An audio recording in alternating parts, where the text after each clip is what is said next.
আলাইকুম রহমতুল্লাহ। সুপ্রিয় শিক্ষার্থী বন্ধুরা, ইংলিশ পয়েন্টের পক্ষ থেকে সবাইকে স্বাগত।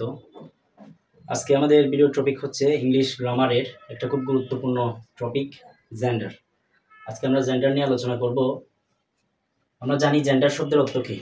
জেন্ডার শব্দের অর্থ আমরা জানি লিঙ্গ, ডিসক্রিমিনেশন অফ সেক্স, যেটা হচ্ছে লিঙ্গের বৈষম্য বোঝায়, লিঙ্গে। তো ডেফিনেশনটা একটু দেখি। জেন্ডারটা হচ্ছে নাউন বা প্রোনাউন এর সাথে সম্পৃক্ত একটা ক্যাটাগরি, যেটা লিঙ্গকে নির্ণয় করে, লিঙ্গটা নির্ণয় করে, যেমন সে পুরুষ নাকি মহিলা নাকি কোনোটাই নয়, এটা নির্ণয় করে। এটাকে আমরা জেন্ডার বলি।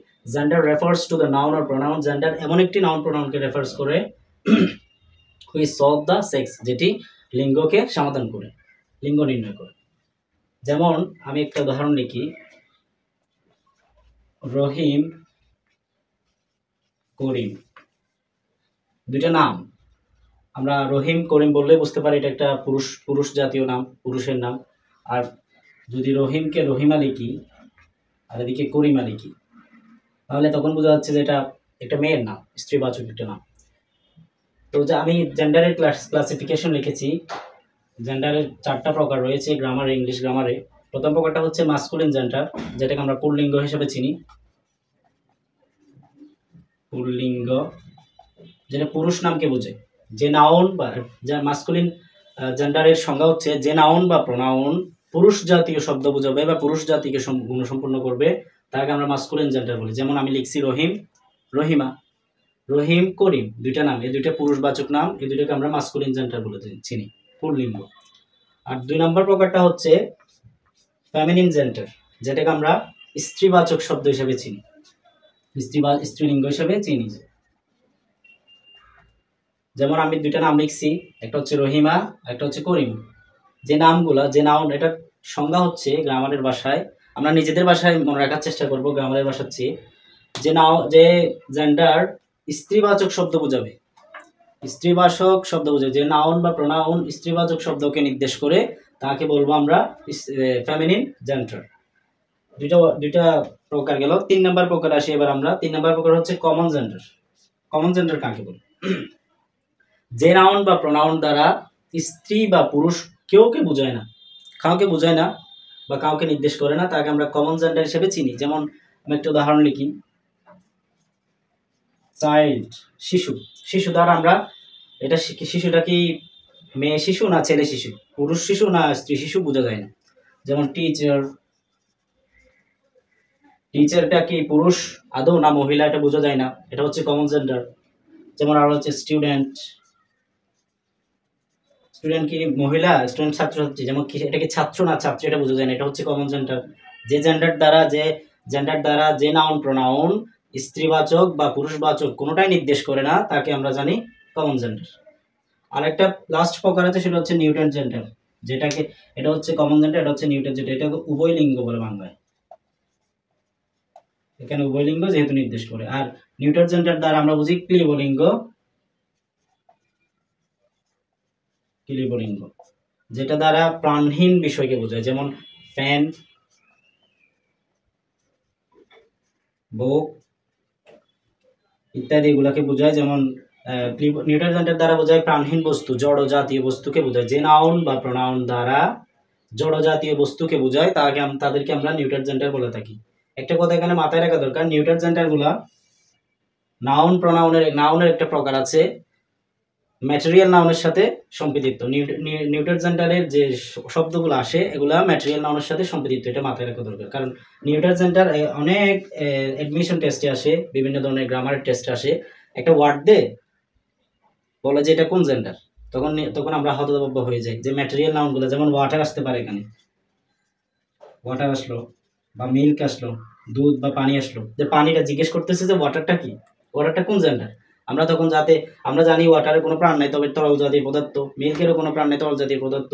তো পদার্থ জাতীয় বুঝাইলে যেমন আমরা কমন নাউন যে ম্যাটেরিয়াল নাউনে চলে যাই, পদার্থ জাতীয় বুঝাইলে ঠিক তেমনি জেন্ডারের ক্ষেত্রে যদি জিজ্ঞেস করে যে ওয়াটার, মিল্ক এগুলো কোন জেন্ডার, তখন সেটা আসবে নিউট্রাল জেন্ডার। কারণ এটা কোনো প্রাণ নাই, এটা কোনো স্ত্রী বোঝাচ্ছে না, পুরুষও বোঝাচ্ছে না, কোনো লিঙ্গই বোঝাচ্ছে না, সুতরাং এটা হচ্ছে নিউট্রাল জেন্ডার। এই 4টা প্রকার হচ্ছে জেন্ডারের প্রকার, তার মধ্যে একটা একটা বিষয় আছে, সেটা হচ্ছে ফেমিনিন জেন্ডার এবং কমন জেন্ডারকে প্রকাশ করা যায় কিভাবে। ফেমিনিনটা হচ্ছে অ্যাডজেক্টিভ, আমি এখানে লিখছি ফেমিনিন, মাস্কুলিন ফেমিনিন, এটা হচ্ছে অ্যাডজেক্টিভ। এগুলোকে প্রকাশ করে কিভাবে? মাস্কুলিনের নাউন হচ্ছে মেল, আমরা অনেক ফর্মে দেখি যে মেল। আর ফেমিনিনের নাউন হচ্ছে, ফেমিনিনটা অ্যাডজেক্টিভ, এখানে নাউনটা হচ্ছে ফিমেল। স্ত্রীবাচককে মেল এবং ফিমেল হিসেবে প্রকাশ করে। আরও আছে গার্লস, গার্ল, বয়েজ, এভাবে নির্ণয় করে। আরেকটা হচ্ছে ল্যাড, লেডি, এভাবে নির্দেশ করে। আরও হচ্ছে লেডিস, জেন্টস, এভাবে নির্দেশ করে। স্ত্রীবাচক শব্দ মাস্কুলিন জেন্ডার এবং ফেমিনিন জেন্ডারকে যদি একত্রিতভাবে প্রকাশ করতে চাই তাহলে আমরা এভাবে প্রকাশ করতে পারি। এতটুকু হচ্ছে 4 প্রকার জেন্ডারের পরিচয়। এখন আসবো আমরা জেন্ডার কিভাবে, জেন্ডার 4 প্রকার জেন্ডার কিভাবে আমরা মাস্কুলিন জেন্ডারকে ফেমিনিন জেন্ডার করব, এটা কয়েকটা প্রকার দেখব। আমরা এখন জানবো জেন্ডারের একটা টেকনিক, ছোটখাটো টেকনিক বলে এটাকে, এটা মনে রাখা বেটার। এটা হচ্ছে masculine gender plus feminine gender দুইটা মিলে কমন জেন্ডার কিভাবে হয়, এটা একটা টেকনিক। সেটা হচ্ছে মাস্কুলিন জেন্ডার আমরা জানি পুরুষবাচক শব্দ, ফেমিনিন জেন্ডার স্ত্রীবাচক শব্দ, এটা দুইটা মিলে কমন জেন্ডার কিভাবে হয় এটা দেখব। মাস্কুলিন জেন্ডারের মধ্যে আছে বয়, বয় তো বালক আমরা জানি, পুরুষবাচক শব্দ। আর গার্ল, এটা হচ্ছে বালিকা, স্ত্রীবাচক শব্দ। দুইটা মিলে চিলড্রেন হয়, চিলড্রেন হচ্ছে common gender. Masculine gender man আর উইমেন মিলে পার্সন হয়, যেমন ম্যান হচ্ছে মানুষ, উইমেন হচ্ছে মহিলা, দুইটা মিলে পার্সন হয়। একজন পার্সন বললে সেটা মহিলা হতে পারে, পুরুষও হতে পারে। হাজব্যান্ড আমরা জানি স্বামী, ওয়াইফ স্ত্রী, স্ত্রীবাচক শব্দ পুরুষবাচক শব্দ মিলে স্পোজ, এদের দুইটাকে স্পোজ বলে, একটা কাপল বলে। এটা দেখে আরেকটা শব্দ বলে কাপল। তবে কাপল মানে এটা না যে আনম্যারিড কাপল, এখানে কাপল বলতে ম্যারিড কাপলকে বোঝানো হয়। এরপরে কিং প্লাস কুইন, আমরা জানি কিং হতো রাজা, পুরুষবাচক শব্দ, কুইন হচ্ছে রানী, এদের দুইটা মিলে মোনার্স হয়, সম্রাট যেটাকে বাংলায় বলে মোনার্স হয়, এটা হচ্ছে কমন নাউন। মোনার্স বললে কিংও বোঝাবে কুইনও বোঝাবে, একসাথে দুজনকে বোঝাবে, এটা হচ্ছে কমন নাউন। কমন নাউনের নাম হচ্ছে একসাথে স্ত্রীবাচক বোঝানো, পুরুষবাচক। তারপর স্যার অথবা স্যার, আমরা জানি স্যার, স্যার পুরুষবাচক শব্দকে বোঝায়, ম্যাম অথবা ম্যাডাম, আমরা যেটাই বলি, কেউ ম্যাম বলে কেউ ম্যাডাম বলে। এই স্ত্রীবাচক শব্দ পুরুষবাচক শব্দ দুইটা মিলে হয় টিচার, টিচারটা হচ্ছে কমন জেন্ডার। এরপর আছে কোক, কোক জানে মুরুক, মোরক, মোরকের মধ্যে যেগুলো পুরুষবাচক শব্দ আছে সেগুলোকে আমরা কোক বলি। আর হ্যান মুরগি, হ্যান হচ্ছে মুরগি, যেগুলো স্ত্রীবাচক মুরগি আছে, এদের দুইটাই মিলে আমরা চিকেন বলি। চিকেন মানে এখানে তন্দুরি না, আবার যেটা পুরে বার্গার করে এটা না। এরপরে ব্রাদার ভাই প্লাস সিস্টার বোন, এদের দুইটাকে মিলে সিবলিং বলে, অফস্প্রিংও বলে, কেউ কেউ সন্তান বলে, যেটাকে বাংলায় সন্তান বলে। আমরা জানি ব্রাদার পুরুষবাচক শব্দ, সিস্টার স্ত্রীবাচক শব্দ, যেটা দুই মিলে সিবলিং কমন জেন্ডার, আর অফস্প্রিং দুইটাই কমন জেন্ডার, সন্তান বা সন্ততি দুইটাই বোঝে। এটা হচ্ছে ছোটখাটো টেকনিক, মাস্কুলিন ফেমিনিন মিলে কমন জেন্ডার একটা টেকনিক। এই পর্যায়ে আমরা জানবো মাস্কুলিন জেন্ডারকে কিভাবে ফেমিনিন জেন্ডার করতে হয়। কয়েকটা প্রকার রয়েছে গ্রামারে মাস্কুলিন জেন্ডারকে ফেমিনিন জেন্ডার করা, তার মধ্যে দুটো প্রকার এখানে লিখছি। সম্পূর্ণ নতুন শব্দ যোগ করে মাস্কুলিন জেন্ডারকে ফেমিনিন জেন্ডার করা হয়, সম্পূর্ণ একদম নতুন শব্দ, মাস্কুলিন জেন্ডারের সাথে সম্পূর্ণ একটা নতুন শব্দ এড করে ফেমিনিন জেন্ডার করতে হয়। একটু উদাহরণ লিখছি এখানে, যেমন ব্যাচেলর, ব্যাচেলরটা হচ্ছে একটা অবিবাহিত পুরুষদেরকে বোঝায় ব্যাচেলর। এটাকে যদি আমরা ফেমিনিনকে নিয়ে দেখতে চাই আমরা এটাকে স্পেনস্টার বোঝাই, স্পেনস্টার বলে, অথবা মেড, অবিবাহিত মেয়েদেরকে স্পেনস্টার বলে অথবা মেড বলে। আরেকটা আছে বয়, বয় তো বালককে বোঝায়, এটাকে যদি আমরা ফেমিনিন করতে চাই, স্ত্রীবাচকে প্রকাশ করতে চাই, তাহলে গার্ল। এটা দেখা যাচ্ছে বয়ের সাথে কোনো সম্পৃক্ত নেই গার্লের, একটা নতুন আলাদা শব্দ যেটা আমাদের স্ট্রাকচারে রয়েছে পরে। এরপরে একটা আছে বুল বা অক্স, আমরা জানি ষাট, যেগুলা পুরুষবাচক ষাট, এদেরকে অক্স বা বুল বলে। এটাকে যদি আমরা স্ত্রীবাচক করতে চাই তাহলে সেটা নতুন শব্দ যোগ হয়, কাউ হয়ে হবে, গরু। ঠিক তেমনিভাবে ডগ অর্থাৎ কুকুর আমরা জানি, আর বিচ অর্থ কুকুরি, যেটা নতুন শব্দ যুগে হয়। তো যেগুলো নতুন শব্দ যুগে হয়, অনেকগুলো মাস্কুলিন জেন্ডার আছে যেগুলোকে নতুন শব্দ যুগে ফেমিনিন জেন্ডার করতে হয়।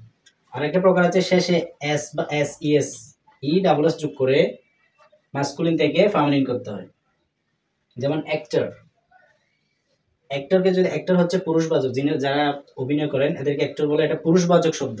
আর এটাকে যদি স্ত্রীবাচক শব্দ হয় তাহলে অ্যাক্ট্রেস, লাস্টে এই যে ইএস যোগ করছে, অ্যাক্ট্রেস যোগ ইএস যোগ করে এটা স্ত্রীবাচক শব্দ হয়ে গেছে, কারণ এটা মহিলা অভিনেত্রীকে বোঝাবে অ্যাক্ট্রেস দ্বারা।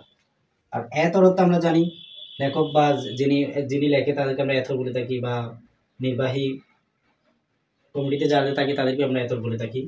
তো এথর, এটাকে যদি আমরা স্ত্রীবাচক শব্দে প্রকাশ করি তাহলে এস বাই এস যুক্ত করলে লাস্টে এথর্স হবে, এটাকে স্ত্রীবাচক শব্দে বোঝাবে। যেমন এম্পায়ার, সম্রাট, এম্পায়ার একটা পুরুষবাচক শব্দ, এটাকে যদি আমরা স্ত্রীবাচকে প্রকাশ করতে চাই তাহলে এম্পায়ার এস বাই এস যোগ করে দিলে লাস্টে এটা স্ত্রীবাচক শব্দ হয়ে যাবে। অনেক গ্রামারে, অনেক পরীক্ষায় বা অনেক এডমিশন টেস্ট আছে, বিভিন্ন ধরনের গ্রামাটিক্যাল পরীক্ষায় কিন্তু এই ধরনের শব্দগুলো আসে জিজ্ঞেস করে এটা কোন ধরনের জেন্ডার, এটা কি স্ত্রীবাচক না পুরুষবাচক জিজ্ঞেস করে, তখন একটু কি নাকি রুলগুলো মনে রাখলেই আশা করি সব পারা যাবে। ম্যানেজার যেমন একটা শব্দ আছে ম্যানেজার, এটাকে যদি আমরা স্ত্রীবাচকে প্রকাশ করি তাহলে ম্যানেজার্স ইএস যোগ করে দিলে লাস্টে স্ত্রীবাচক শব্দ হয়ে গেল। এভাবেই মাস্কুলিন জেন্ডারকে ফেমিনিন জেন্ডার করা হয়। এখন আমরা জানবো 3 নম্বর নিয়মটা, মাস্কুলিন জেন্ডার থেকে ফেমিনিন জেন্ডার করা। 3 নম্বর নিয়মটা হচ্ছে কম্পাউন্ড ওয়ার্ডকে মাস্কুলিন জেন্ডার থেকে ফেমিনিন জেন্ডার করে নিও। কম্পাউন্ড ওয়ার্ড হচ্ছে ভিগার ম্যান, এখানে একটা উদাহরণ দিচ্ছি আমি, ভিগার ম্যান, বিগ কুক, যিনি পুরুষ ভিক্ষা করে তাদেরকে আমরা ভিগার ম্যান বলি। এটাকে যদি ফেমিনিনে প্রকাশ করতে চাই তাহলে হবে ভিগার উইমেন, শব্দটা আলাদা হয়ে, যেমন আমরা এর আগে পড়ে এসেছি। তারপরে আরেকটা হচ্ছে ফাদার ইন ল, যেটাকে আমরা শ্বশুর হিসেবে ধরে থাকি বাংলায়, আর এটাকে যদি স্ত্রী ভাষাকে আমরা জানি শাশুড়ি, এটাকে ফেমিনিন করতে মাদার ইন ল ইউজ করা হয়। যেমন প্রথমে ফাদারটা ইন লটা ঠিক আছে, লাস্টে মাদার এবং ফাদারটা চেঞ্জ করে দিলে হচ্ছে বিগার ম্যান। এটার সাথে যেমন আমরা ম্যান এবং উইমেন সম্পৃক্ত করে মাস্কুলিন ফেমিনিন করছি, আর এটা হচ্ছে ফাদার এবং মাদার সম্পৃক্ত করে ফেমিনিন করা আছে। আর এটা হচ্ছে সার্ভেন্ট, তো আমরা জানি কর্মচারী সবাই, এটাকে যদি সার্ভেন্টকে যদি মেল ফিমেলে প্রকাশ করতে হয় তাহলে সার্ভেন্টের আগে যদি আমরা মেল যোগ করে দিই তাহলে মেল সার্ভেন্ট পুরুষ কর্মচারী, আর ফিমেল সার্ভেন্ট অথবা মেড সার্ভেন্ট স্ত্রী কর্মচারী বা মহিলা কর্মচারী। আর ঠিক একইভাবে এরকম মানে চাইল্ড, যেমন শিশু আসছে, মনে করেন শিশু আসছে, চাইল্ডের আগে এটা কোন শিশু, মনে করেন ছোট যে বাচ্চাগুলো জন্ম নেয় তাদেরকে আমরা চাইল্ড বলি। তো এটা কোন শিশু যেটা সেটা প্রকাশ করতে যদি আমরা জেন্ডার নির্ণয় করতে চাই তাহলে সেটা মেল দিয়ে মেল চাইল্ড বললে আমরা পুরুষবাচক শিশু বুঝবো, আর ফিমেল চাইল্ড বললে আমরা স্ত্রীবাচক শিশু বুঝবো। এগুলো হচ্ছে মোটামুটি মাস্কুলিন জেন্ডার থেকে ফেমিনিন জেন্ডার নির্ণয় করার 3টা নিয়ম লিখলাম। এই 3টা নিয়মে মোটামুটি হয়ে থাকে, এর বাইরে কোনো নিয়ম নেই, আশা করি থাকলেও তেমন লাগে না। এই 3টা নিয়মে মোটামুটি গ্রামারে বেশি বহুল প্রচলিত। আশা করি সবাই বুঝতে পারছো জেন্ডার নিয়ে যে আলোচনা করলাম, জেন্ডারের ডেফিনেশন, জেন্ডারের প্রকার এবং কীভাবে মাস্কুলিন জেন্ডার ফেমিনিন জেন্ডার নির্ণয় করতে হয়। আশা করি সবাই বুঝতে পারছো। দেখা হবে পরের কোনো ভিডিওতে। সে পর্যন্ত সবাই ভালো থাকুন। আসসালামু আলাইকুম।